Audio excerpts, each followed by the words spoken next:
One thing I want to ask you about, Rory, is Nassim Taleb's book, Antifragile. I think last time we talked about Thinking Fast and Slow by Daniel Kahneman. I'd love to know about Antifragile. Like, what are the lessons, the big lessons from there, the first principles you take from that you think you can apply to it's really marketing important, specifically? which is the statistical assumptions that we overlay on real-world observed behaviour, okay? Yeah. Now, Fooled by Randomness was an earlier book, which is perhaps more of a behavioural science book, less mathematical. Why? How so?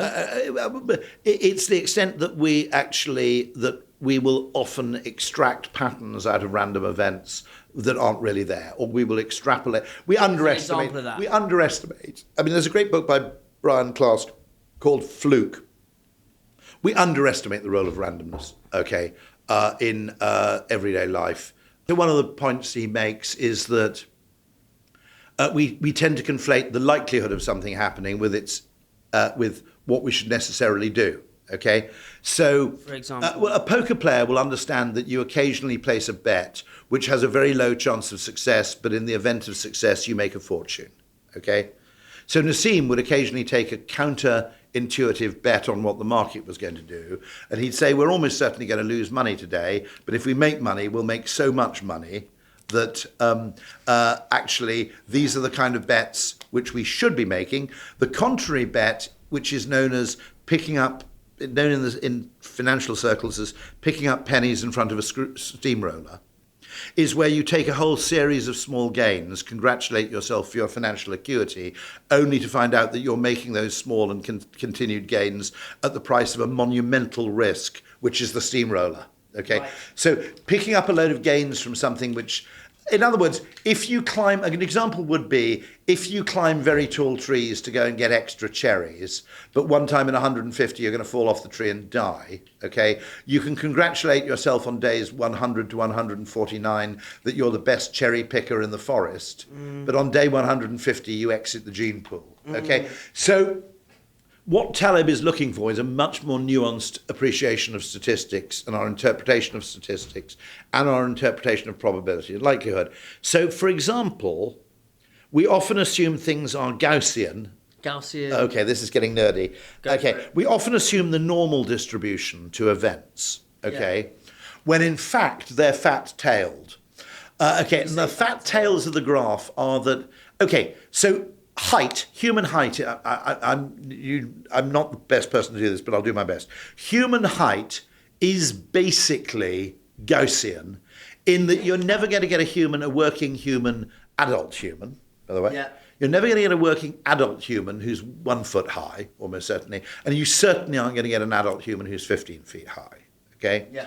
So it's distributed on a kind of normal distribution, okay, where tail events are unbelievably rare, and most people are somewhere around the middle. Is that like a bell curve? It's exactly that. It's that bell curve. Yeah, you got it. Okay. Yeah. A lot of things in life actually now. He's looking at the tail end. So he's talking about Mediocristan, which is human height. Yeah. And he's contrasting that with something called Extremistan, which is human wealth. Yeah. So to give an example, there is nobody so tall that they could walk into a packed Wembley Stadium and meaningfully change the average height of everybody on the stadium simply by their presence. Yeah. But if Bill Gates walked into Wembley Stadium, or if Elon walked into Wembley Stadium, the average person in that stadium would now be a millionaire. Okay? And so not all things are distributed by a bell curve distribution. A lot of things actually, there is far more extremity. And by the way, the poorest person in the world is also likely to be extremely, someone who's literally $1 billion in debt, for example, okay? The poorest person in the world would meaningfully affect the average wealth of people in the stadium, potentially the other direction.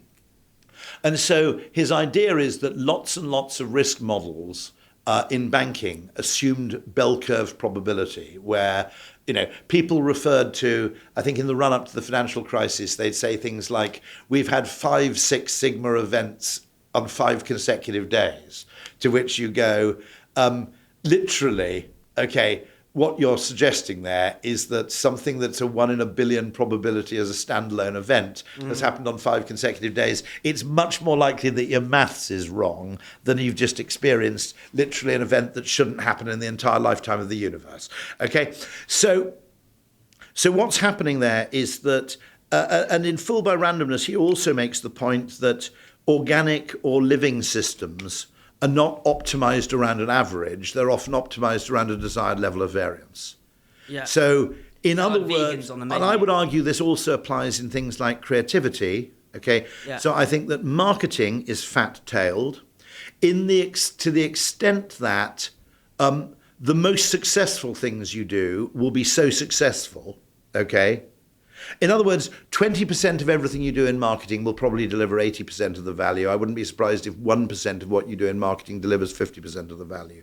And therefore, asking for marketing to always wash its face, same would be true of R&D.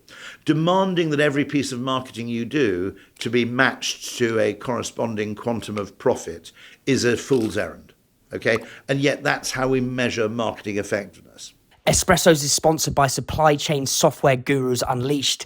It talks to your e-com and accounting software. It's helped islands cut admin time in half, get granular clarity on your margins, know where your stock is, don't miss availability. Brands like Candy Kittens, Tiny Rebel and Trip all use Unleashed, and so should you.